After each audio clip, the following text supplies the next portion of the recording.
standardized language, and it starts with standardizing exactly how we view the body. The baseline is called the anatomical position. Just imagine a person standing up straight, facing forward, arms at their sides, with the palms facing forward. Simple enough.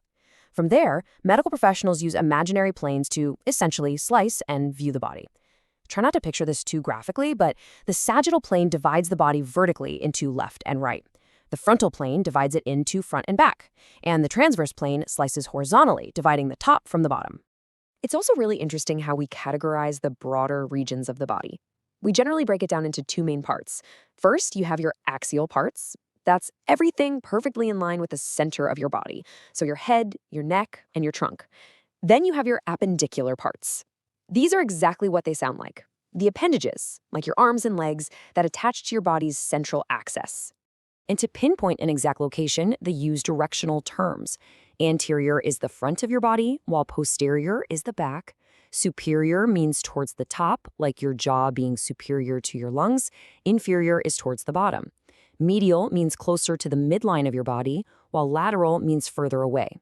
And when we're talking about your limbs, proximal means closer to your trunk, so your knee is proximal to your ankle, while distal means further away. I know it's a ton of Latin and Greek, but it basically creates a perfect three-dimensional grid system for your body. Let's put this grid system to the test with a high-stakes, real-world example. I like to call this the swallowed toothpick crisis.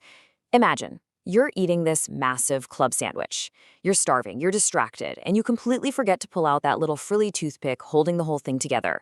You take a huge bite, you swallow, and boom. A fragment of that wooden toothpick gets lodged deep inside your chest.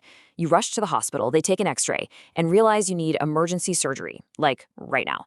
Now, the doctor isn't going to turn to the surgeon and say, "You have a tummy ache." Instead, the doctor looks at the x-ray and gives the surgeon this exact verbal map. The fragment is along the midline, posterior to the heart, but anterior to the vertebrae, inferior to the collarbone, but superior to the stomach.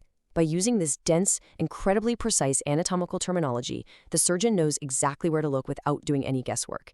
They know for a fact the toothpick is lodged precisely in the esophagus, right above the stomach. They go in, extract it, and literally save your life.